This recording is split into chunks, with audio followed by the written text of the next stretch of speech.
Bom dia. Estamos aqui, dia 2 de setembro de 2020, fazendo a apresentação dos nossos lindos alunos, que a gente tinha se preparado para fazer um evento maravilhoso no presencial, com atividades dinâmicas. Mas, enfim, estamos passando por um momento de pandemia, mas não deixamos que a apresentação dos nossos alunos e da arte-terapia ficasse sem ser transmitido. Então, estamos aqui com um enorme prazer para fazer a apresentação dos nossos alunos de arte-terapia na formação de abordagem gestáltica. Então, alunos da nossa terceira turma, e hoje o dia vai ser com eles. Sejam bem-vindos. Tenho certeza que vocês apresentaram um lindo trabalho. E a tela não vai.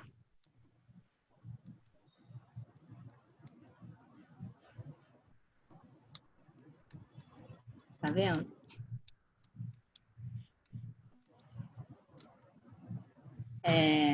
Naila Brasil e Eunice Gonçalves, coordenadoras do curso.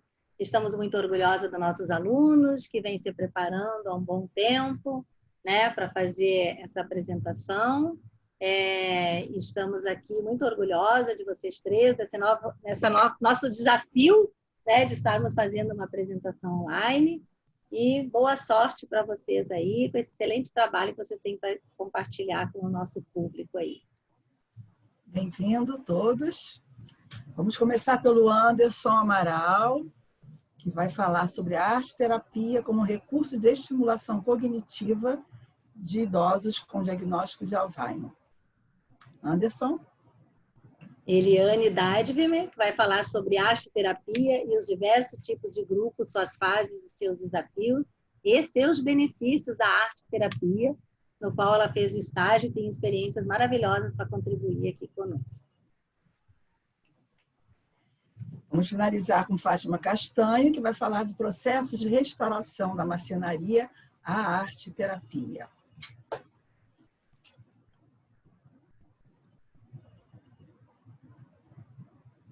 Naila. Vamos começar a apresentação dos trabalhos de conclusão do nosso curso de formação em arte-terapia, do Espaço Terapêutico Psi, com o Anderson Amaral, que vai falar sobre deficiência. Parou. Droga, eu não quero falar muito não, cara. Corta aí. Vou te dar cola, hein? Vamos começar. Gravando. Nossos trabalhos de conclusão de curso de formação em arte-terapia do Espaço Terapêutico Psi, Anderson Amaral, para a primeira apresentação. Arte-terapia como recurso de estimulação cognitiva de idosos com diagnóstico de Alzheimer, onde ele fez bastante trabalho com os alunos idosos e o estágio dele também foi a partir desse tema. Vamos, Anderson. Olá, pessoal, tudo bem? Eu sou o Anderson Amaral, vou falar sobre uma área fundamental como possibilidade da arte-terapia, que é trabalhar lado a lado com a estimulação cognitiva, especialmente numa população que vem crescendo em função do processo de envelhecimento, que é a população com diagnóstico de demência de Alzheimer. O envelhecimento é uma realidade no Brasil e no mundo, que acomete todos nós, seres humanos.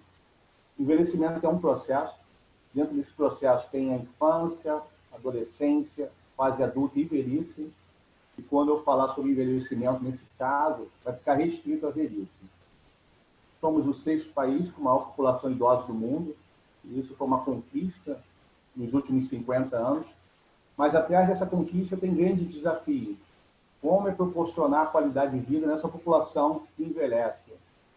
E sim, com o processo de envelhecimento há perdas, há ganhos também, e a arte-terapia pode ser uma ótima ferramenta no que diz respeito à população idosa de forma geral, e especialmente a população que vem mais crescendo, que é acima de 80 anos. E nos últimos anos, a gente percebeu que o fenômeno aprender e reabilitar não era algo só específico que contemplava os primeiros anos de vida. Hoje, através da neuroplasticidade, os exames de imagens mostram que é possível, sim, num processo de envelhecimento, é possível, sim, também num estágio inicial até intermediário, acontecer a neuroplasticidade, como a arte-terapia e os outros outros métodos terapêuticos de estimulação cognitiva podem ajudar bastante essa população. Só que assim, o processo de envelhecimento tem muitos ganhos nessa trajetória. Há também perdas, e especialmente quando essas perdas apresentam um grande problema quando a gente pensa nas questões de funções cognitivas. E quando a gente pensa em perdas, em processos patológicos, e está muito associado às demências, especialmente a demência de Alzheimer. Porque se falei em envelhecer como uma grande conquista, a gente tem que proporcionar qualidade de vida. Na época dos meus avós, as pessoas queriam viver mais, então queriam colocar anos em suas vidas. Hoje a gente está preocupado em colocar vida nos anos que restam. E quando a gente pensa nessa perspectiva de colocar vida, é dar autonomia, é dar independência, é dar qualidade de vida. E nessa perspectiva, a arte-terapia contempla muito essa população. Principalmente quando a gente quer colocar não só a melhoria na questão dos pacientes com a demência de Alzheimer, mas também pensar na saúde de quem cuida. Então, a arte-terapia também consegue proporcionar benefícios na população cuidadora dos idosos, especialmente familiares. Né? Então, assim, de uma forma bem simples, a demência, nesse caso eu vou falar sobre demência de Alzheimer, é caracterizada por uma desordem em declínio cognitivo persistente que afeta pelo menos duas funções cognitivas. Seja a memória, habilidades visuais, raciocínio, linguagem, funções cognitivas, a parte comportamental, interferindo na capacidade funcional, na capacidade social, isso é um item bem importante, e na parte doméstica, ou seja, de interação com as atividades do cotidiano, seja elas mais simples ou mais complexas. E quando a gente pensa que esse processo de demência causa perdas, a gente pensa assim, como intervir? Existem múltiplas terapias farmacológicas, mas nós, como não prescritores, pensamos que em terapias não farmacológicas, ou seja, não medicamentosas. E nessa perspectiva, eu vejo a arte-terapia como uma ótima ferramenta. Mas é importante a gente entender o que seria a arte-terapia. Se a gente perceber que a arte está presente nos seres humanos desde os primórdios da humanidade, seja através das pinturas, não só de pinturas nas cavernas, há manifestações através de danças, músicas, que foram contemplando a evolução dos seres humanos. Então, a arte está no nosso DNA. Então, por que não utilizar esse maravilhoso recurso como uma forma também de intervenção terapêutica? Então, a arte-terapia usa, de uma forma geral, ampla, técnicas expressivas como um elemento terapêutico. Trata-se de uma outra linguagem que não há verbal, a linguagem plástica, musical e corporal.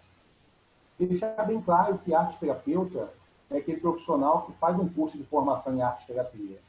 Usar o recurso da arte é uma coisa, mas utilizar a arte-terapia é, sim, vinculada às formações, que tem múltiplas no Brasil, e mais na frente eu falo um pouquinho mais. Então, além de desenvolver capacidades motoras, gestos, ajuda a ativar os aspectos cognitivos. E foi uma das linhas que eu trabalhei como a arte-terapia pode melhorar os aspectos cognitivos, propiciando de uma nova forma de aprendizagem, na perspectiva reabilitativa. Então, a arte-terapia insere-se dentro de um contexto de exploração criativa, valorização do sensível, viabilizando por meio de utilização de recursos artísticos expressivos, sendo um processo terapêutico que serve como um recurso a fim de conectar um indivíduo aos outros seres e conectar indivíduo com ele mesmo e indivíduo com a sociedade. Essa tríade é muito importante a gente perceber. De como a arte-terapia consegue conectar esses três universos. E, como falei, a arte-terapia é um campo de conhecimento relativamente novo, tem aí talvez uns 100 anos de estrada, surgindo com maior intensidade nos anos 60. Mas aqui no Brasil a gente tem a União Brasileira de Associações de Arte-Terapia, estamos no espaço que se vinculado à Associação de Arte-Terapia do Rio de Janeiro, mostrar para vocês que a arte-terapia é, sim, uma ciência, uma intervenção bem fundamentada, que vem crescendo, que tem órgãos regulamentadores que vão estabelecer as questões éticas e morais que cerceiam os profissionais que trabalham com arte-terapia. Um outro item interessante, que hoje, dentro do Ministério da Saúde, as práticas integrativas complementares, a arte-terapia faz parte, desde 2017. Isso serve para corroborar o valor do arte-terapeuta na perspectiva da saúde. Junto, é claro, com tantos outros colegas, como os terapeutas, os osteopatas, mas é interessante mostrar que a arte-terapia hoje está num nível bem mais elevado, mostrando seu valor, principalmente no SUS. Né? A gente tenta pensar e contemplar também uma população muito mais ampla, além, é claro, dos atendimentos clínicos, nas oficinas e tantas coisas mais. Então, assim, na perspectiva do envelhecimento, essa relação da arte-terapia encontra um grande campo de atuação profissional. É muito promissora na área da saúde, da população idosa, apresenta em todas as faixas etárias um potencial transformador de uma realidade para um estímulo cognitivo, tanto em idosos saudáveis, idosos com déficit cognitivo ou idosos demenciados. Então, perceber que a arte-terapia também vai muito além, trabalha também ajudar a redução dessa variação do humor, principalmente em quadros depressivos, que contemplam, infelizmente, muitos idosos com a demência de Alzheimer. E ela também serve como um elo de ligar paciente, terapeuta, terapeuta, família, família, paciente. Essa tríade é muito importante em relação ao paciente com demência de Alzheimer. Porque nós, como arte-terapeutas, não pensamos só na questão da saúde do paciente, nós pensamos também na saúde de quem cuida desse paciente. Então, eu falei sobre envelhecimento, já falei sobre a arte-terapia. É importante também entender um pouquinho sobre o que é estimulação cognitiva. Principalmente nessa perspectiva que hoje, cada vez mais, os colegas médicos indicam essas intervenções não farmacológicas no atendimento da população idosa. Então, assim, a arte-terapia, como os outros recursos de estimulação cognitiva, contemplam equipes multidisciplinares. A proposta da estimulação cognitiva é numa perspectiva mais lúdica, onde possa ser elaborado dinâmicas prazerosas, como jogos, como o recurso da música, da musicalização, o recurso corporal, que é um recurso maravilhoso dentro da perspectiva da arte-terapia. E essas múltiplas estímulos interativos melhoram muito a autoestima do paciente. Um item muito importante que é a socialização, a integração desses pacientes. É muito comum que pacientes com demência de Alzheimer tenham uma exclusão, ou seja, fiquem excluídos. Como a gente pode utilizar essas técnicas como uma integração e na perspectiva de inclusão social dessa população? Além, é claro, de restaurar as funções cognitivas tão importantes na resolução dos múltiplos problemas que nós encontramos no dia a dia. Por exemplo, estou falando aqui, estou projetando, estou pensando. A gente pensar na esfera de funções cognitivas, são múltiplas tarefas que a gente faz ao mesmo tempo. E a arte-terapia proporciona essa imersão nesse campo de interação com as múltiplas tarefas na perspectiva terapêutica. Como uma abordagem não farmacológica, a gente pode trabalhar muitos recursos, como a utilização de jornais, de jogos, de vídeos, fotografias familiares, principalmente para trabalhar memórias de curto prazo, ou trabalhar aquelas memórias afetivas, ou trabalhar até memórias de longo prazo. Como é importante a gente interagir, técnicas que tenham sentido e significado para esse paciente. E quando eu falo sentido e significado, isso tem uma ótima relação com a arte-terapia, que a arte-terapia não é você jogar a atividade tem que ter um sentido e significado, não só para o terapeuta, mas principalmente o sentido e significado para o paciente. Nesse caso, quando eu falo paciente, a gente pode enxergar também como cliente, enfim, alguns outros profissionais podem utilizar outras nomenclaturas. Mas, enfim, então, como posso trabalhar a arte-terapia com a estimulação cognitiva? Eu até peguei essa imagem que é legal, que é real, Existem muitos projetos estimulando os idosos a utilizarem, nesse caso, o recurso da arte como manifestação de uma linguagem não verbal, de seus sentimentos. Então, a gente percebeu o quanto da riqueza a gente pode contemplar, não só a população demenciada, uma população com comprometimento cognitivo leve, ou uma população saudável.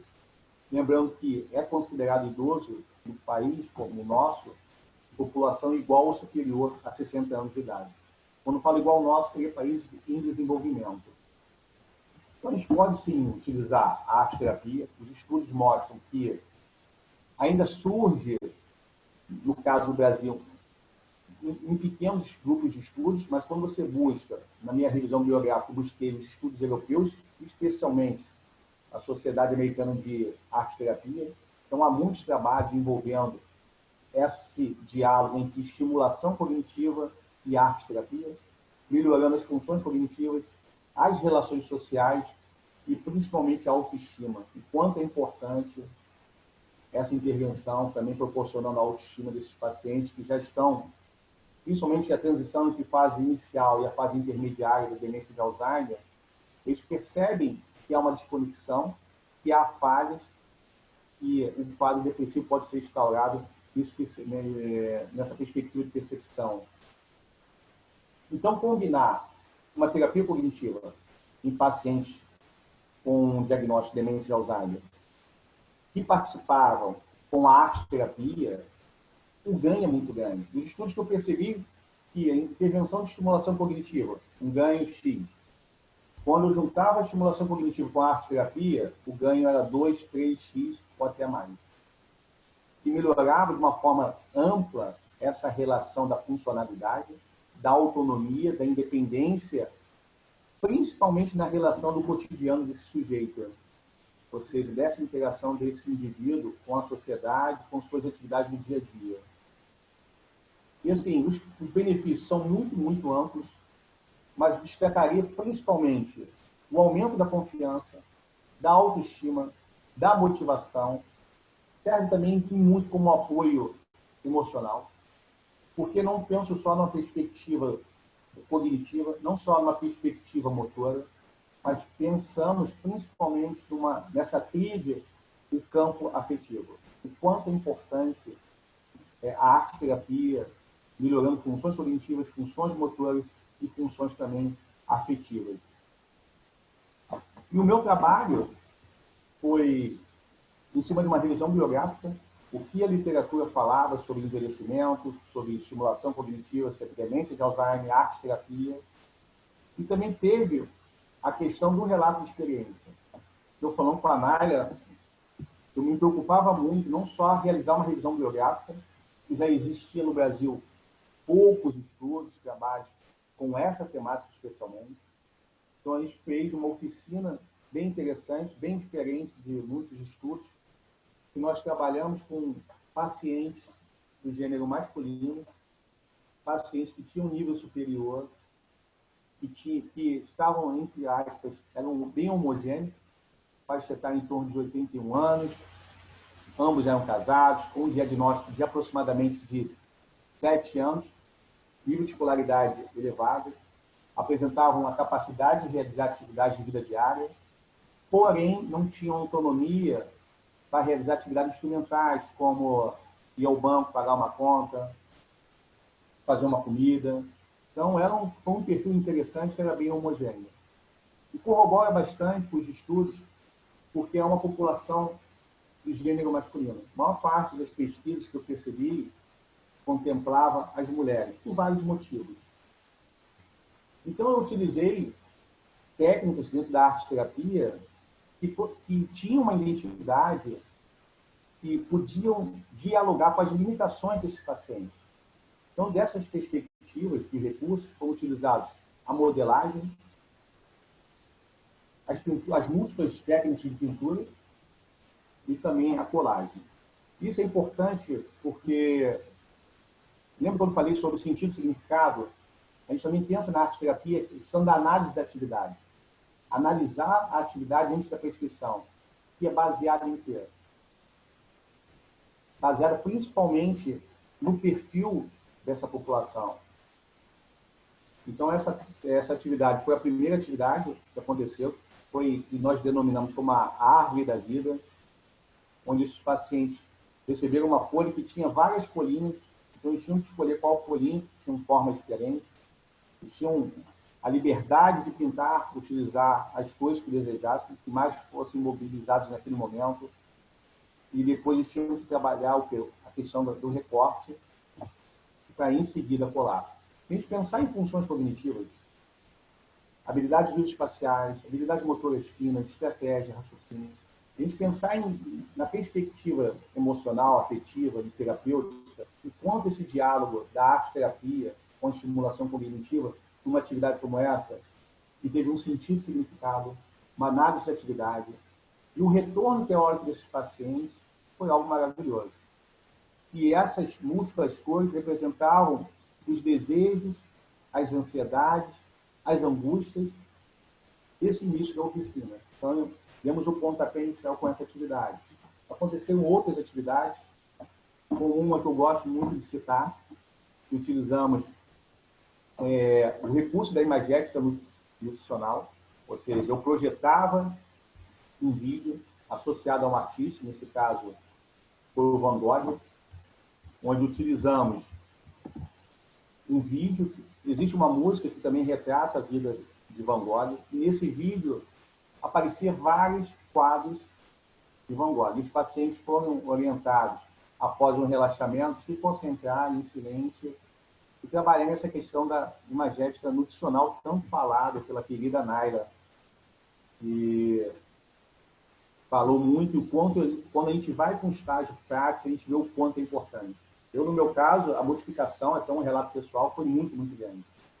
Eu saí daquele campo concreto, saí num campo observacional e meti a mão na massa, o quanto foi importante.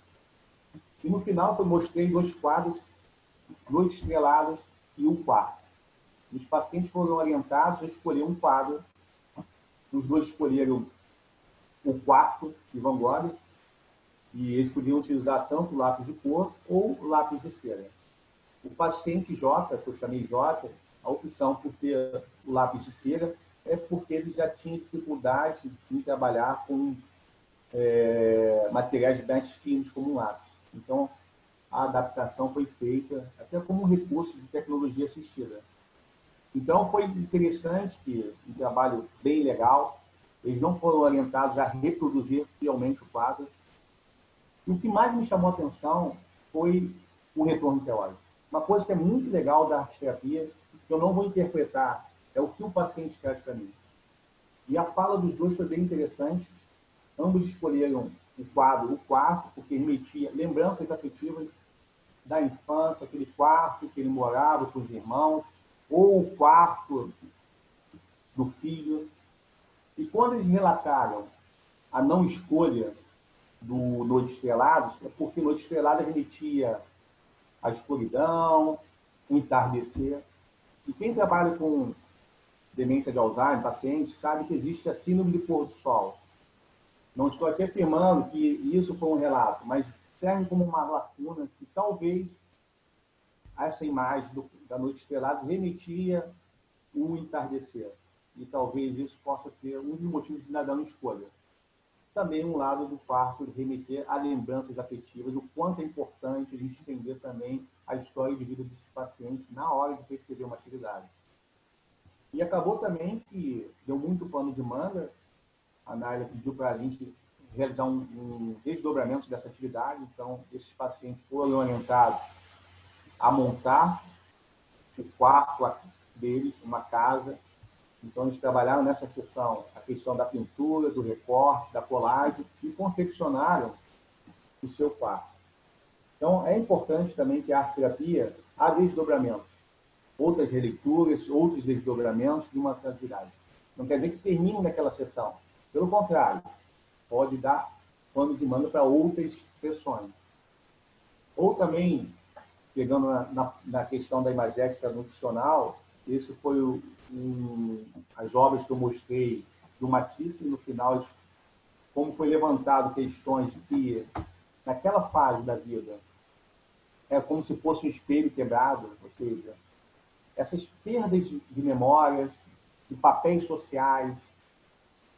Eles relataram que como se fosse um espelho quebrado. Então, uma das atividades que eu fiz foi essa da colagem, baseado no trabalho de Matisse, onde eles eram orientados a escolher os papéis e, por que não, reconstruir esse espelho que foi quebrado. Então, assim, a gente trabalhou atividades que tivessem sentido e significado.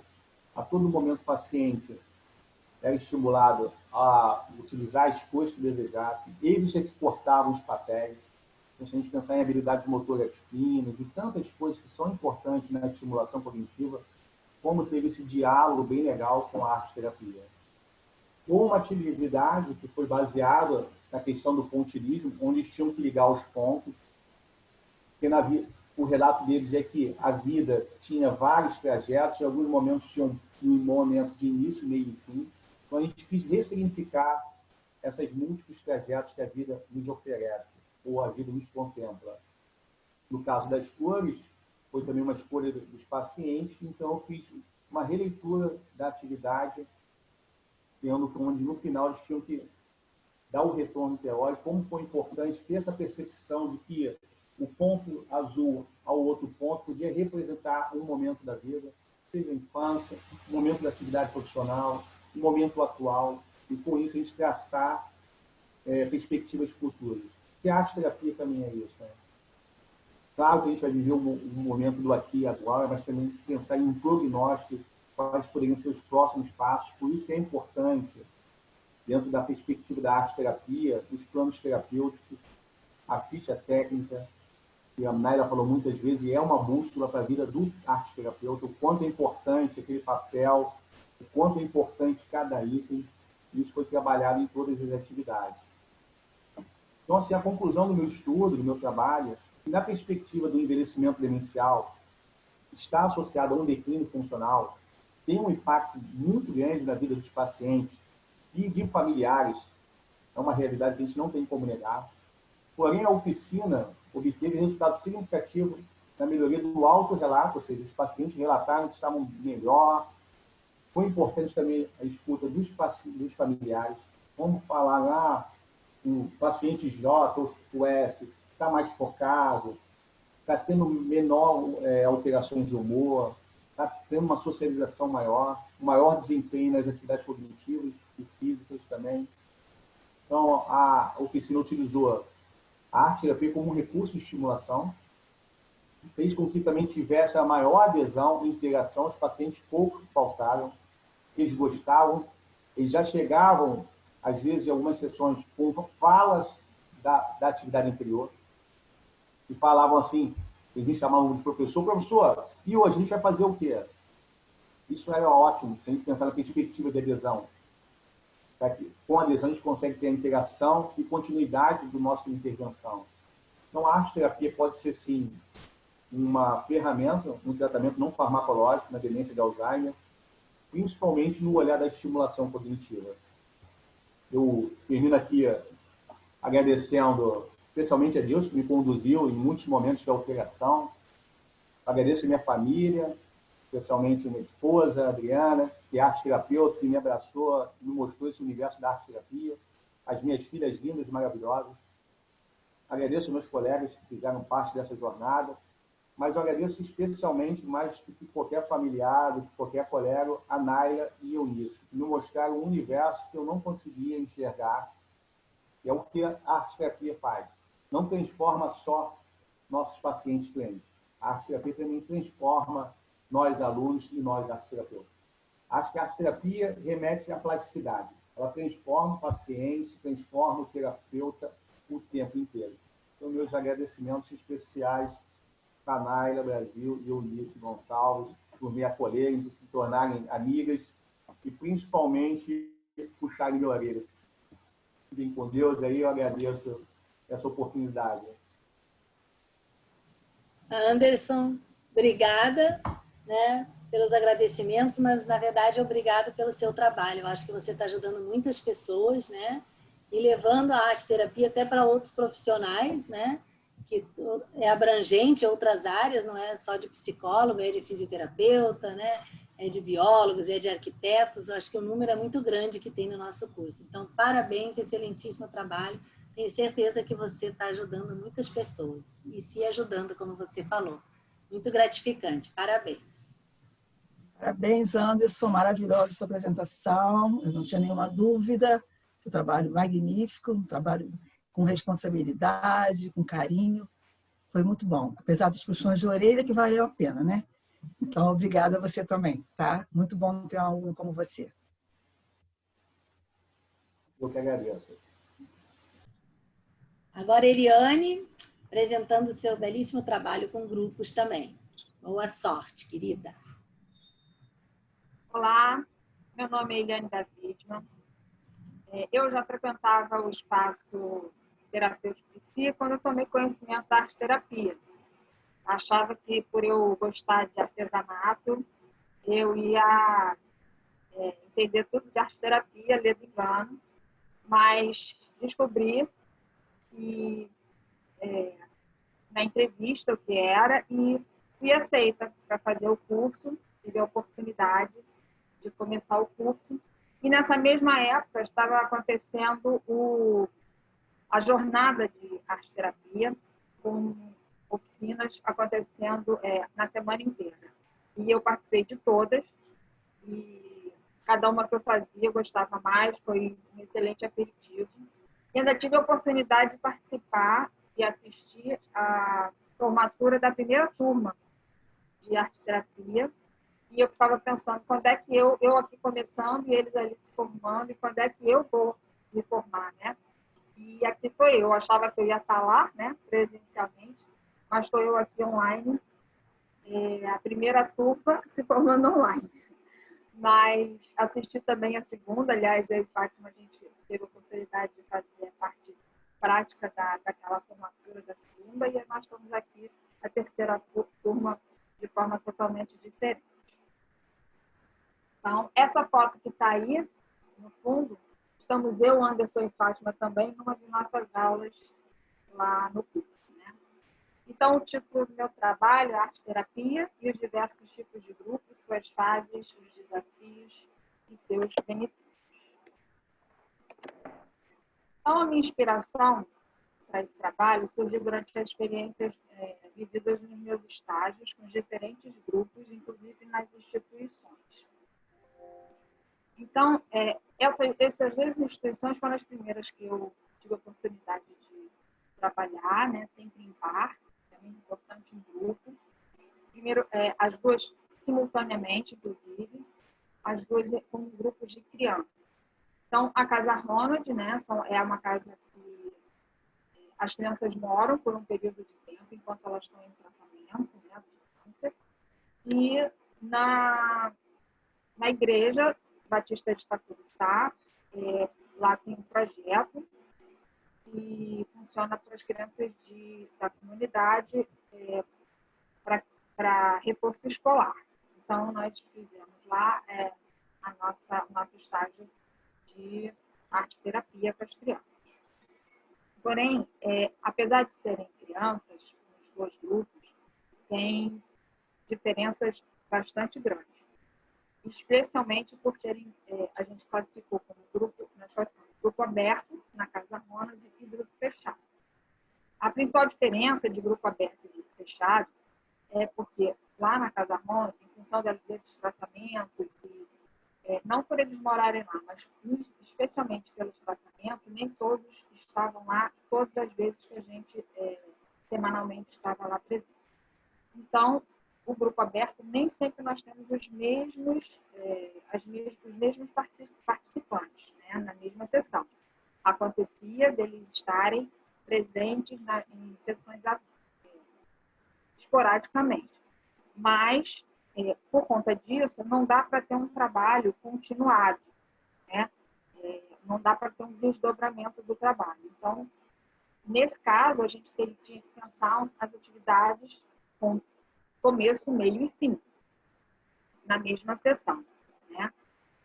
Ao contrário do grupo fechado, né? Que o grupo fechado ele tem como característica principal sempre os mesmos integrantes. Então, quando começa, já não entra mais nenhum outro participante e tem um prazo para terminar. E o trabalho, então, dá para ter um desdobramento, dá para fazer, pensar em atividades continuadas e conforme a proposta do grupo, né? O que acontecia, então, na Igreja de Itacuruçá.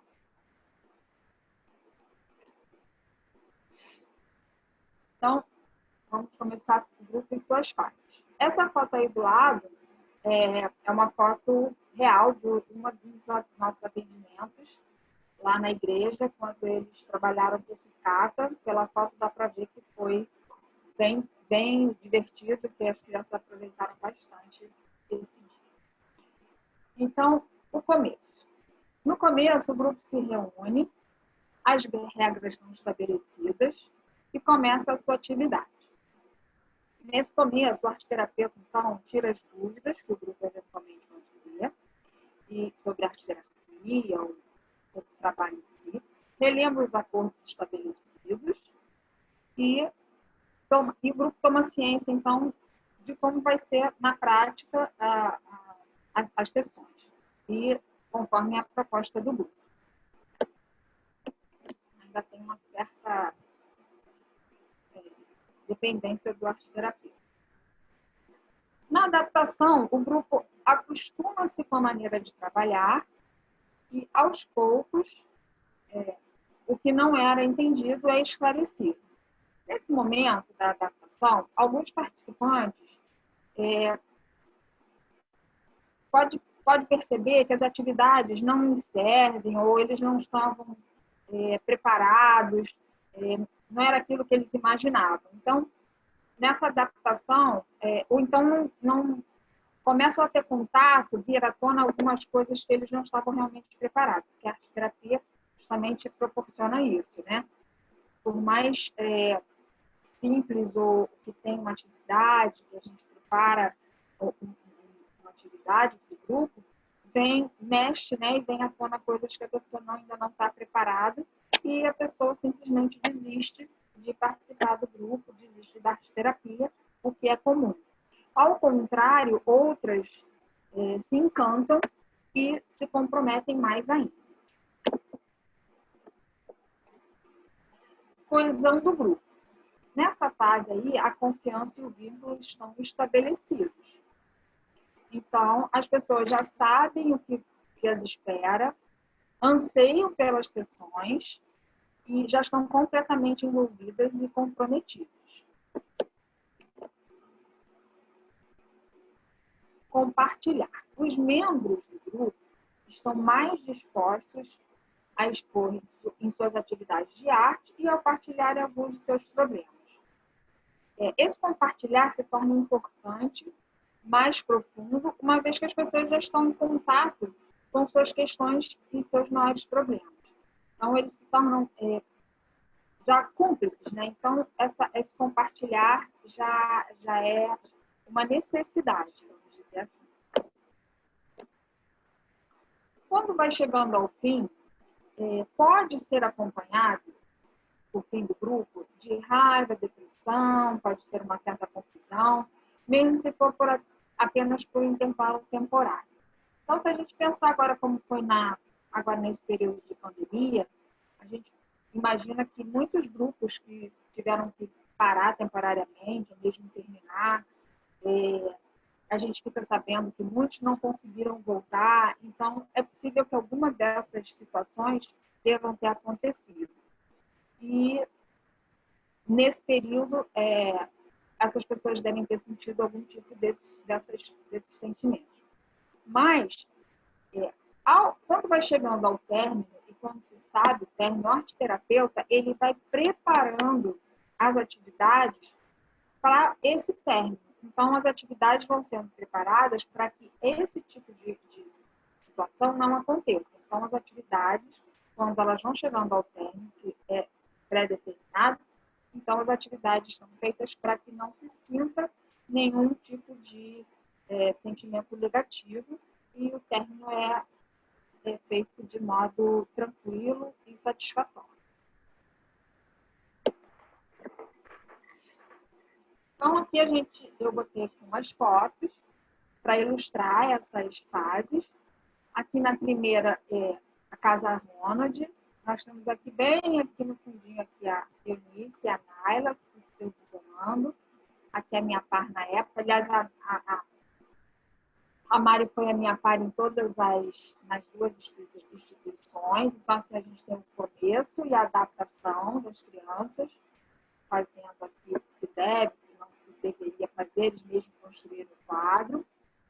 Aqui ainda na Casa Ronald, na segunda foto ao lado, a coesão, apesar de ser um grupo aberto, já estavam bem integrados, estavam bem aqui, ó, coesos, alguns participavam juntos, outros seguiam eventualmente em outras sessões, mas já conseguiam participar tranquilamente.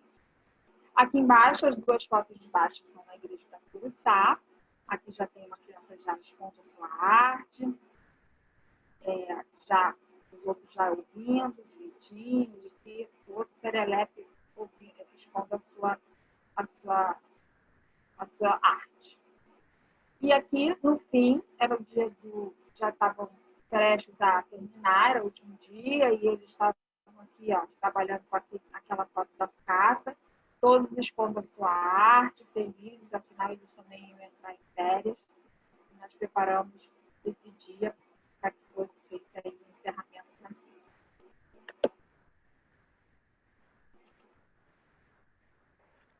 Então, os desafios do grupo. Então, grupos são sempre imprevisíveis. Mesmo que alguém satisfaça todas as condições, sempre existirão fatores externos que afetam o grupo, os quais o arteterapeuta não tem controle. O grupo já é uma caixa de surpresa, né? Ainda lidamos com fatores externos. Então, nós temos fatores institucionais, né? Por exemplo, trocas de horários, atividades da instituição pode ser um limitador. Então, é muito comum termos surpresas ao chegar nas instituições, algumas atividades acontecendo na hora da nossa sessão, no mesmo horário. Pode faltar, se a gente acordou, por exemplo, apoio prometido, ele não existir, entre outros fatores, né? Então, nesse momento, nós temos que alterar a nossa atividade, ou mesmo não fazer, e, enfim, a gente se dá com esse tipo de surpresa lá na hora. Fatores físicos. Grupos são obrigados a ocupar salas pequenas, escuras, apertadas. É outro limitador nos resultados. Então, quando não é possível ocupar um espaço favorável, além de sofrer, pode ter interrupções, ruídos, falta de material. Tudo isso, além de inibir o grupo, desfavorece bastante o trabalho do arteterapeuta e do grupo, né? População. Quando a gente fala de população, é o fator mais importante para determinar o que pode ou não se esperar de um grupo. Quando a gente fala de população, é importante observar que os grupos podem ter participantes. Os grupos podem ter participantes semelhantes ou muito diferentes, ou um ou outro diferente. Então, é importante observar, porque pode acontecer de alguém não se encaixar na proposta, ou então ter alguém que pode perturbar o grupo. Então, é preciso ficar muito atento com o tipo de grupo que está se lidando. Pode ser um grupo breve, né? Um grupo de um dia só. Então, é importante observar para que a gente esteja atento e contornar qualquer tipo de situação que possa existir. Então, por exemplo, na instituição, mesmo sendo o grupo fechado, aberto, nas instituições eu tive uma situação de querer encaixar uma criança fora da faixa etária.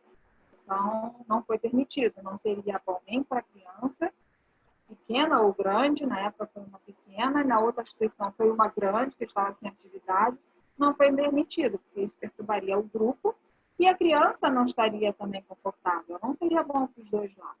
Então, não foi permitido. Sentimentos. As pessoas chegam para uma sessão trazendo todo tipo de sentimento ligados a todos os tipos de situação. É o que é comum. Seja do mundo exterior ou de algum lugar da instituição. Então, é interessante observar nos grupos, né, saber como elas estão chegando, né? Sempre perguntar, porque é uma boa ideia verificar isso, porque as pessoas, como elas estão se sentindo antes da sessão, isso pode influenciar muito na atividade que o arteterapeuta vai aplicar, porque isso pode, dependendo da resposta, pode significar, ela pode ter que alterar, modificar, tirar uma etapa da atividade, sabendo ter ali um feeling, né, um sentimento ali, para assim, isso aí não vai dar certo, hoje aquilo ali eles não estão preparados para esse tipo de situação. Então, isso pode significar uma alteração até mudar a atividade toda. Então, é importante fazer rapidamente ali como quem não quer nada, saber como é que os sentimentos estão naquele momento, saber o que está acontecendo, para a atividade poder ter dar certo, né? Então, porque quando uma sessão não transcorre bem, pode não ser alguma coisa, pode ser alguma coisa que aconteceu fora dali, não necessariamente, por isso que é importante saber, né? Que eles estão. Entretanto, até algumas falhas podem se transformar em vantagens, e os grupos de arte resultante podem vir a ser experiências muito satisfatórias, contribuindo significativamente para o crescimento e desenvolvimento dos indivíduos. Eu mesma tive uma boa experiência em relação a isso. Eu acabei de citar que a gente recusou as crianças, mas no grupo de adultos, na mesma igreja de Itacuruçá, com os responsáveis dessas crianças que faziam o recurso escolar, estávamos eu e Naila, né, no reforço escolar, com as mães, com os responsáveis, né, são as mães, e a coordenadora nos mandou um pai. Aí, e era um grupo fechado de mulheres responsáveis. Chegou o pai, mandada pela coordenadora lá do projeto. Olhei para a Naila, é contigo? Eu, tá. Aí eu, na hora, perguntei para as mães. Porque eu pensei na hora, bom, se a coordenadora me mandou esse pai, é porque ele deve estar precisando. Não é criança. Então, assim, bom, é diferente a situação. E aí, as mães, eu perguntei, ele pode participar? Elas imediatamente, não teve assim um mal-estar, né? Eu observei bem o rosto delas e elas tranquilamente disseram que sim. E foi a melhor coisa que aconteceu, porque ele entendeu rapidamente a atividade, não precisei explicar o que era rapidamente, que era arte terapia, ele também não estava nem um pouco interessado. Ele estava interessado ele fez atividade, está ali ele fazendo atividade, escrevendo, pedi para escrever, escreveu, pedi para colar, colou, está aqui o resultado. Enquanto colaram imagens, ele só escreveu palavras, porque ele precisava falar. E ouvir falar foi um debate maravilhoso, que todos aprenderam, inclusive eu. Jamais vou esquecer esse dia, eu conto essa história para todo mundo. Foi super rico. Então, agora a gente passa para os benefícios de um grupo. Além de o grupo ser super rico, né? Aqui só enumerei alguns benefícios. Que o grupo pode fortalecer e reanimar. Não só a quem participa. Todos esses benefícios eu elenco tanto ao grupo quanto ao arteterapeuta, tá? Porque eu acho que é todo mundo que participa. Reassegurar as conquistas individuais.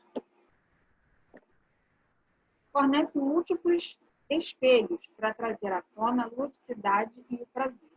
Então, como a arte-terapia trabalha com o lúdico, é sempre um prazer enorme, né? E os múltiplos espelhos, afinal de contas, nós estamos ali em grupo, um se espelhando nos outros.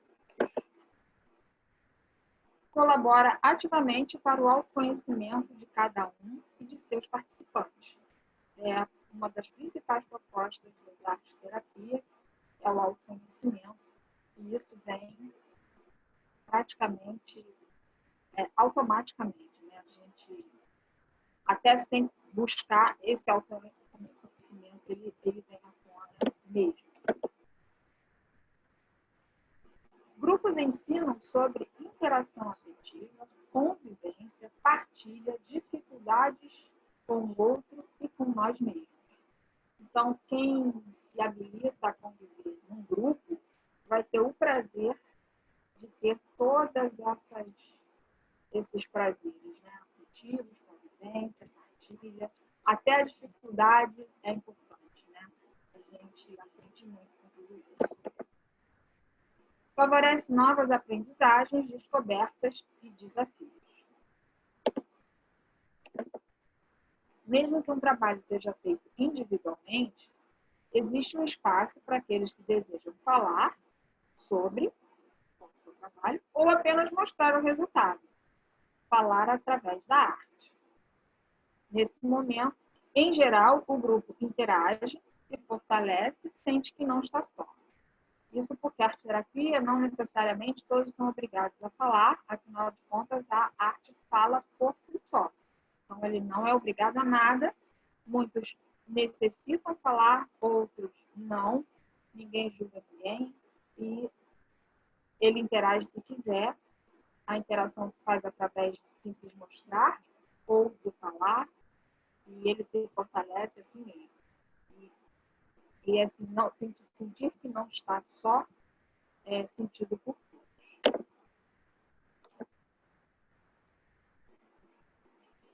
E aí vão os meus agradecimentos também a todos que me deram muita força para continuar, os meus amigos, minha família. E aqui eu consegui reunir um resumão em fotos, né? Que eu já gosto de foto, né? Então, aqui está aqui a formatura da primeira turma. Aqui estão os alunos, a Eunice, de cabelão. Aqui a Naila. Alunos, professores, alunos que se tornaram professores, e que a gente tem contato com muitos até hoje, né? Aqui embaixo, um grupo de mães que, na verdade, elas é um exemplo de que algumas elas não estavam preparadas e foram saindo, e eu ganhei de presente um atendimento individual. Eu tive esse grupo, começou em grupo e acabei com um atendimento individual que foi muito bom para mim também. Enquanto o grupo era excelente, mas infelizmente não terminei com um atendimento individual, desde uma colega Márcia. Arte-terapia no parque, uma excelente atividade, uma coisa assim surpreendente, porque a gente não sabe quem vem, quem a gente vai atender, de quem a gente vai conseguir captar, e sempre são relatos fascinantes, surpreendentes. Então, aqui uma imagem que a arte, aqui o estado do desenho, então é simplesmente impressionante como dá certo. Aqui no cantinho, uma outra experiência, né? Um outro projeto, grupos na empresa, que a gente tinha meia hora no máximo para tirar as pessoas, aqui eu fiz com a Fátima, que eu vou falar daqui a pouco, que a gente tira da estação de trabalho, eles conseguem relaxar por alguns minutos, a gente passa rapidamente a noção da arte-terapia, e a gente consegue ter relatos interessantes, eles conseguem entender e passam para a gente algo de experiências passadas aqui nesses momentos. E aqui o último dia de aula. Só o Anderson não estava, porque eu acho que ele já estava, essa matéria ele já tinha concluído. Mas essa é a última turma que eu participei, e a gente estava aqui comemorando, enfim, feliz da vida, de estarmos juntas sempre. Eu tento uma festa. E aqui,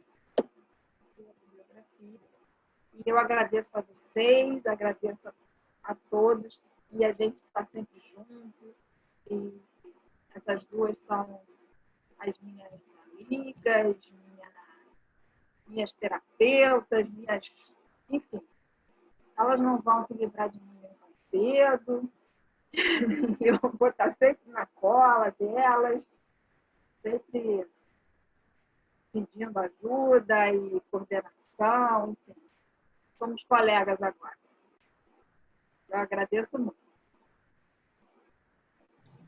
Obrigada, Eliane, o seu compartilhar, né, dos grandes desafios do grupo. Eu, como sou fã de grupo, né, gostei muito de orientar você, porque você conseguiu mostrar um pouquinho, né, porque ainda existe muitos mais desafios num grupo, mas não dá tempo da gente mostrar todos. Obrigada, eu acho que é um grande aprendizado, né, a gente trabalhar com grupo, com pessoas diferentes. Obrigada, parabéns pelo seu trabalho. Eliane, parabéns, belíssima apresentação, o trabalho foi muito lindo e eu também fico muito feliz por ter acompanhado você nos estágios e ter percebido o seu crescimento, né, como terapeuta. Seu trabalho foi muito bom, todos esses lugares que a gente fez juntas. Parabéns e bem-vindo ao mundo dos arteterapeutas. Amém. Obrigada, eu que agradeço. Vamos lá, Fátima.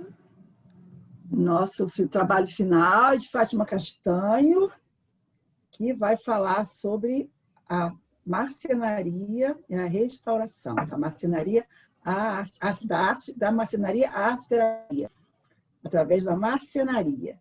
Então, Fátima estava sem saber o que fazia no trabalho final, aí ela comentando a experiência dela com a marcenaria, um curso de marcenaria que ela estava fazendo. Aí tivemos um insight juntas, e a proposta foi ela começar a trabalhar com esse trabalho, fazer essa pesquisa que ela fez aprofundadamente da marcenaria, a possibilidade enorme de utilizar em arte-terapia. Vamos lá, Fátima. Ok. Olá, eu sou Fátima Castanho e eu sempre me encantei pelo fazer manual, né? Lidar com materiais, lidar com fazeres. E numa dessas investidas, eu fiz aulas de artesanato e encontrei uma professora que tinha uma aula diferente. Tinha algo mais. E aí, curiosa, perguntei o que tinha de diferente, por que a aula dela era diferente? E ela me disse que era arte-terapeuta. Eu nunca tinha ouvido falar sobre arte-terapia, desconhecia. E aí, buscando, e né, nos acasos da vida, estou eu aqui me formando como arte-terapeuta. Eu trago esse trabalho de processos de restauração da marcenaria à arte-terapia, e ele é um estudo sobre a linguagem arte-terapêutica no trabalho de restauração. E aí, a minha experiência pessoal. Como é que eu passei, né, de artesã a arte-terapeuta? O que era esse algo mais? Na arte-terapia, a gente lida com os materiais, mas a gente dialoga, é um diálogo. E o arte-terapeuta, ele vai intermediar esse diálogo entre os materiais e os processos individuais, né, os processos de autoconhecimento. E aí, seguindo um conselho, ao arte-terapeuta é necessário realizar um trabalho de campo, pesquisar, desenvolver uma relação de intimidade com os materiais. Bem, essa parte, como artesã, já estava ok. Se relacionar com eles, experimentar sua linguagem, enfrentar seu desajeitamento, desvendar seus segredos, conhecer suas possibilidades terapêuticas, algumas mais explícitas, outras menos. Aí é o algo mais da arte-terapia. Enfim, conhecer, reconhecer e valorizar o material de arte nas dimensões estruturais, físicas, químicas e psíquicas, em toda a sua abrangência. E então, o porquê da restauração, a Naila já introduziu, que durante o curso de arte-terapia, eu também mantive meus contatos, né, do fazer manual. E após um curso de marcenaria, resolvi fazer um curso de restauração. E aí, nesse curso de restauração, eu prestava atenção nos meus colegas. Meus colegas muito empolgados, chegavam antes da hora e nem se importavam com o horário de terminar. Era um envolvimento incrível. E durante as atividades, haviam manifestações. E isso foi me trazendo curiosidade. E aí a Naila, depois da sugestão da Naila, que isso poderia ser, né, que essa linguagem da restauração poderia ser adequada à arte-terapia, eu resolvi pedir aos meus colegas os relatos, independente, né? Não era um trabalho de arte-terapia, era apenas restauração, mas eles me trouxeram o seguinte: sempre gostei de móveis antigos, aprendi com minha mãe indo a brechós. Fiquei encantada com o resultado da restauração. Meu olhar mudou. Agora, quando olho para um móvel, penso na história dele. Outra pessoa disse: descoberta de inúmeras possibilidades criativas e um novo olhar sobre objetos que remetem ao passado. A palavra para mim é ordem, seguir uma ordem, uma sequência, sem pular etapas. Foi importante para tudo dar certo. E por fim, a palavra é coragem. Lembrei da tatuagem que diz que fiz com essa palavra. O curso de restauração deu coragem para mudar mais uma vez. Resolvi mergulhar de cabeça nesse mundo das artes. Eu destaquei aí, né, as inúmeras possibilidades que estavam despontando para a gente utilizar na arte-terapia, né? Mudança de olhar, remeter à história, possibilidades criativas, a necessidade de colocar uma ordem, né? A coragem que foi impulsionada. E aí a gente começou a investigar propriamente, né, como fazer. E aí algumas questões para a gente iniciar. De que forma a restauração pode ser agregada como linguagem no processo arte-terapêutico? Esse era o desafio, passar da restauração propriamente para um processo de individuação. Quais os seus possíveis benefícios? E aí, buscando o conceito geral de restauração, visar o restabelecimento da unidade potencial da obra, ou seja, restabelecer-se, né? Buscar a sua essência. Resumindo, é isso, trabalhar com a essência. E também a restauração pode ser um símbolo de recomeço. Encontrei na bibliografia dois trabalhos que traziam a marcenaria associada à psiquiatria, a marcenaria como forma de tratamento não verbal, né? Eram grupos muito comprometidos. E aí, esse trabalho não verbal com a restauração. Mas em arte-terapia, eu encontrei pouco material, pouca bibliografia sobre o assunto. Apenas 2 trabalhos. Restaurar, buscando o significado da palavra, né? De novo, instaurar e colocar no lugar. E aí, como verbo, voltar a possuir algo que foi perdido, colocar em melhor estado, possuir um novo início, começar mais uma vez, voltar a possuir brilho, fazer reparos, restabelecer. Transmitir força, vigor a alguém, a alguma coisa ou a si mesmo. Reanimar-se. E os sinônimos, né? Recomeçar, restabelecer, recuperar, reparar, remendar, refazer, emendar, consertar, arranjar, reanimar. Só nesses sinônimos a gente já encontra, né, uma positividade terapêutica. É isso. A gente precisa investigar melhor isso. Essa era a ideia. E aí a restauração pode ser utilizada como ponte. E aí a gente vai buscar na lei da correspondência. O que está dentro é como o que está fora. E esse vai ser o norteador de todo o trabalho. Estabelecer essa relação entre o objeto, que é material, e a psique, imaterial. Enquanto restauram, reformam, reaproveitam, reciclam os conteúdos psíquicos por meio dos materiais plásticos que lhes chegam às mãos, vão reconfigurando forma e identidade, percorrendo desta forma o caminho sagrado do autoconhecimento e nele a entrega ao Nininos. E aí, falando da restauração e da marcenaria propriamente, a empatia mobilizadora, trazendo toda aquela impressão que eu tive, né, durante o curso de restauração. Como era mobilizador. E aí a gente tinha que adaptar a marcenaria como uma técnica expressiva. Como é possível se expressar, se colocar através da marcenaria. E aí, como facilitadora do diálogo, a marcenaria vai facilitar esse diálogo. Cada indivíduo, em sua singularidade, terá um ou alguns materiais expressivos que são mais produtivos para o trabalho arte-terapêutico, permitindo caminhar das mãos que nada podem fazer às mãos da materialidade e da materialização.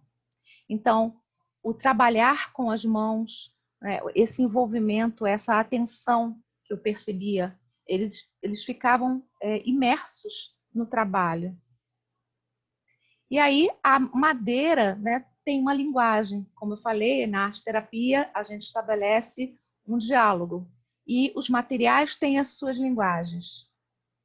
Aliás, cabe aqui das matérias, né, de todas as matérias, acho que mais eu me envolvia, lógico, já que eu tinha essa relação com os materiais, foi a linguagem dos materiais. E aí a madeira é um material orgânico, ela nos liga à terra, né? Ela nos alicerça. E ela possui características, texturas, cores, formas que provocam, elas são provocadoras dos sentidos. Lidar com a madeira promove já esse envolvimento. Por isso, as aulas de marcenaria e restauração eram tão envolventes.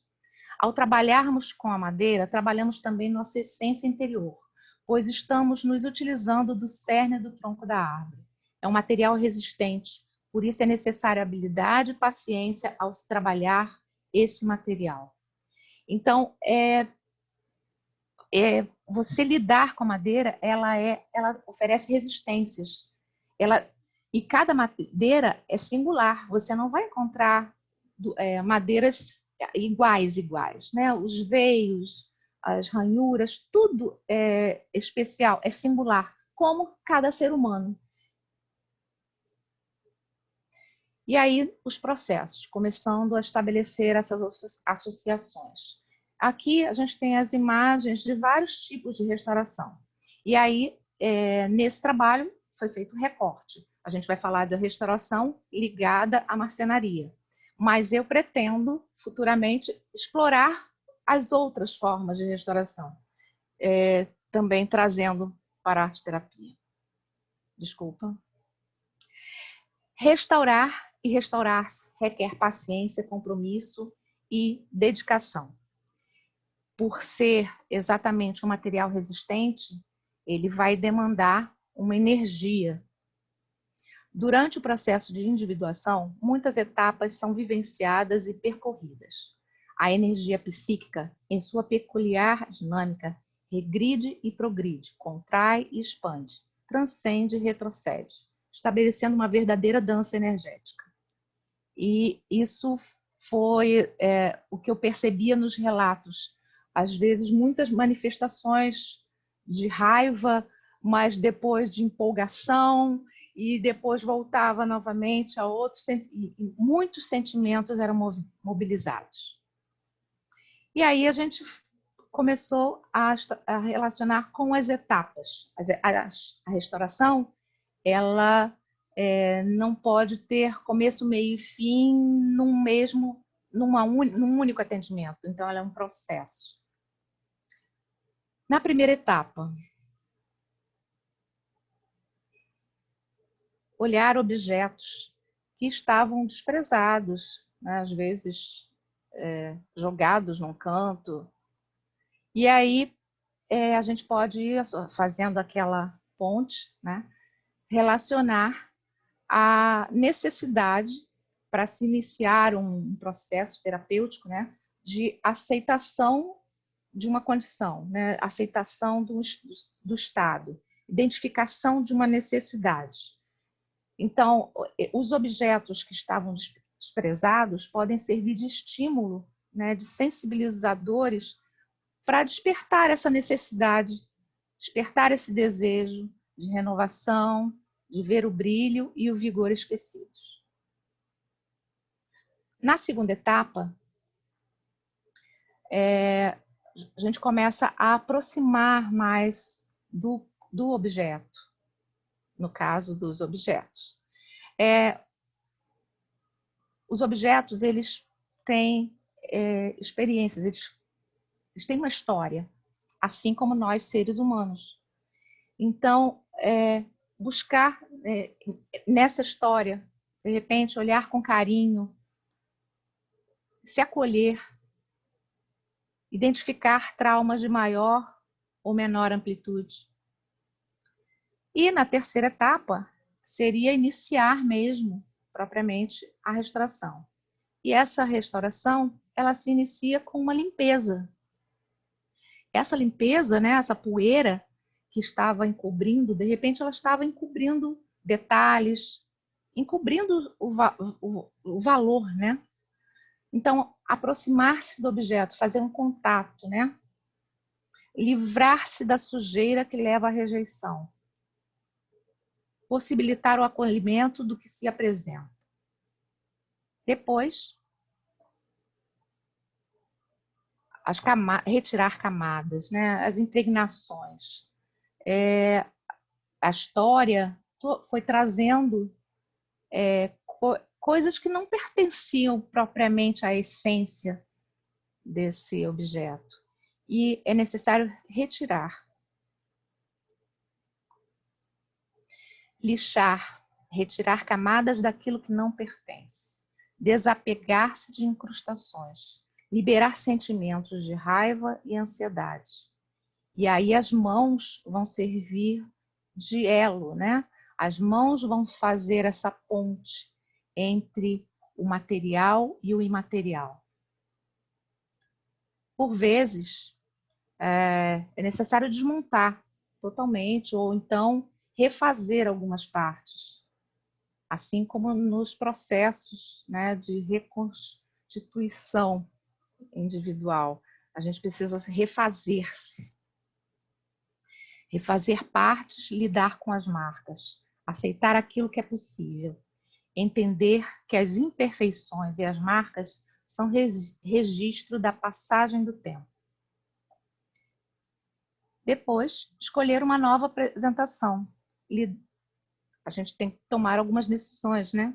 Como trazer, como se reapresentar, como se reinserir, como lidar com o agora. Por fim, reencantar-se.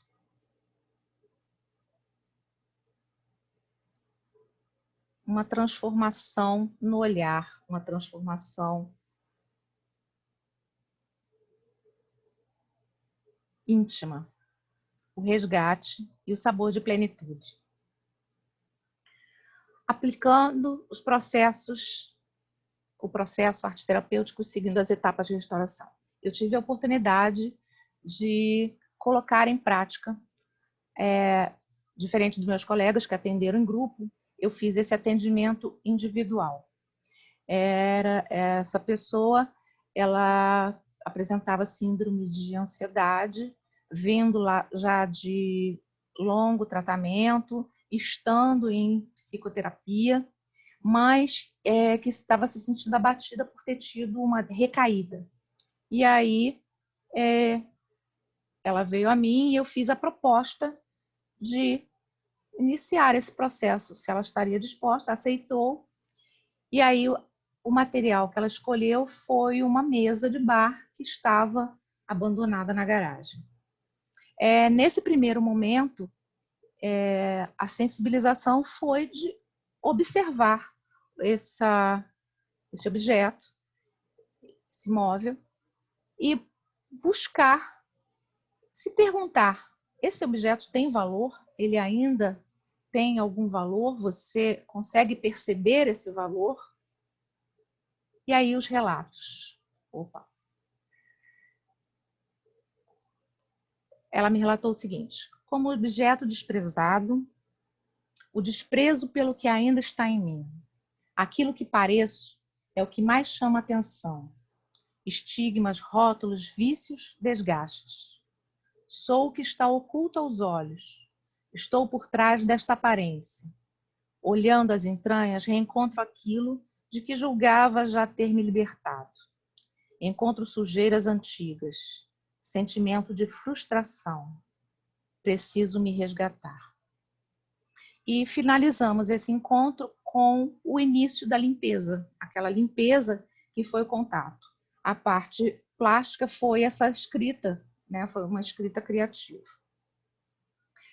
No segundo atendimento, aproximando-se do objeto, foi necessário que retirasse pregos que estavam fora do lugar.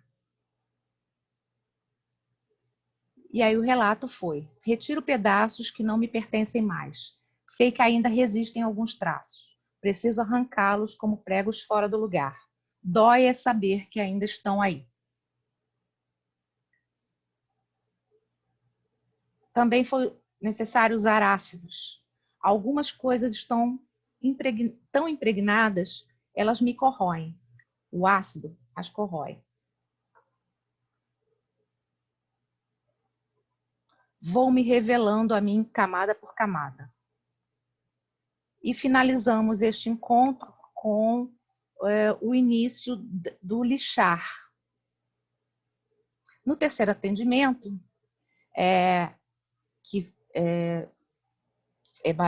esse processo de lixar ele é demorado, e aí foi todo o atendimento lixando, usando vários tipos de lixa, camada por camada, e aí ele necessita de uma organização e de uma dosagem, porque se a pessoa for muito vigorosa, ela vai acabar retirando camadas que não eram necessárias de serem retiradas. Então, ele é gradativo e ele vai ficando cada vez mais potente. Sem cascas, redescubro a mim mesma, minhas cores, meus tons, eu de verdade. E aí, para finalizar, foi feita uma camada, ela escolheu uma camada de verniz incolor para deixar ainda aparecer, né, os veios da madeira. E concluiu com: o ciclo recomeça, novas situações, novos aprendizados. Ainda sou eu, bem mais leve, pronta para recomeçar. E aí, para me ajudar na conclusão, o homem cria não apenas porque quer ou porque gosta, e sim porque precisa. Ele só pode crescer enquanto ser humano coerentemente ordenando, dando forma e criando. E aí concluo que a restauração é um processo necessário na reabilitação do indivíduo, pois recriando, reordena-se e reconfigura-se, permitindo sua reinserção no mundo. A arte da restauração de objetos, assim como seus materiais, pode ser apropriada pela arte-terapia. E aqui eu trago meus agradecimentos aos meus guias espirituais que me acompanharam intuindo em todas as minhas descobertas, aos meus pais que me apresentaram objetos líricos, que são objetos com história, os de madeira, a minha mãe, os feitos com suas mãos, ao meu esposo por todo o suporte, tanto para me incentivar e por me incentivar a criar e recriar, as minhas filhas que sempre acreditaram em mim, a todas as pessoas, amigos, colegas e professores, né, esse grupo maravilhoso, e a professora de restauração que me apresentou, né, essa linguagem da restauração, e as professoras Eunice e Naila, que me apresentaram o mundo da arte-terapia, e pelos puxões de orelha também, pelas correções de curso tão necessárias. E aqui eu deixo a minha bibliografia, a bibliografia consultada, e um agradecimento muito especial a todos ao mundo da arte-terapia, que é encantador. Obrigada. Nossa, Fátima, que lindo trabalho. Nem eu tinha conhecimento sobre a possibilidade desse tipo de trabalho, arte terapêutico, né? Magnífico. Eu fiquei viajando aqui, pensando todas as coisas velhas que eu tenho para trabalhar comigo mesmo. Muito bom ver também a arte-terapia se expandindo, né? Não é uma coisa fechada, única, né? Se a gente pudesse dar todas essas disciplinas no curso, a gente ia ficar mais de 10 anos, né? Mas eu acho o quanto é importante. E principalmente pelo seu crescimento. Eu sei que eu te dei muitos puxão de orelha, né? Em grupo, no particular. Não fiz parte da sua orientação do seu trabalho, mas riquíssima orientação que a Naila te deu. Parabéns, Fátima. Muito crescimento. Leve esse teu trabalho para frente, porque eu acho que vai ajudar certamente muitas pessoas. Parabéns. Fátima, meus parabéns. Foi maravilhosa a sua apresentação, seu trabalho magnífico. E eu acho que realmente você abriu mais, quer dizer, abriu um pouco mais, porque a bibliografia é muito pequena, né, a respeito do assunto. Eu, quando você teve essa ideia, nós tivemos juntas a ideia, você veio com o curso que você estava fazendo, eu fiquei encantada, falei, nossa, eu acho que a restauração é tudo, a palavra em si já fala, né? É o restaurar-se, tem a ver, tudo a ver com a arte-terapia. Então, prossiga no seu trabalho, buscando outras formas de restauração. Eu acho que então, nessa da fotografia eu quero entrar junto também, tá? Que eu achei a ideia já. Como a Eliane falou, vocês não vão se dizer livres de mim, eu quero continuar esse estudo e vou continuar. Eu sou aprendiz, né? Como eu já coloquei nas minhas identificações pessoais, eu sou aprendiz, sempre. Então, eu quero continuar sem esse estudo, aprofundar. Muito obrigada. Parabéns.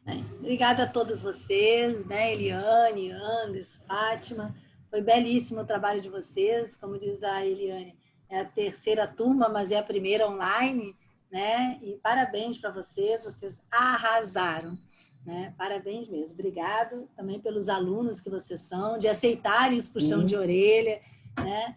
Como a Eliane falou no grupo, a arte-terapia tem pessoas que se encaixam, outras não tem certo ou errado. Mas o quanto vocês aceitaram, o quanto vocês levaram, cresceram e estão espalhando a arte-terapia para inúmeras possibilidades, grupos, restauração, idosos. Isso é muito bom, fico muito feliz com isso, porque eu sou apaixonada pela arte-terapia. Quando eu fiz psicologia, fiquei um pouco frustrada, porque, na verdade, eu já pintava, desenhava, lidava com arte e eu não sabia como fazer isso, até que eu fui apresentada pela Luciana Machado à arte-terapia, e aí eu fiz esse casamento maravilhoso, muito bom.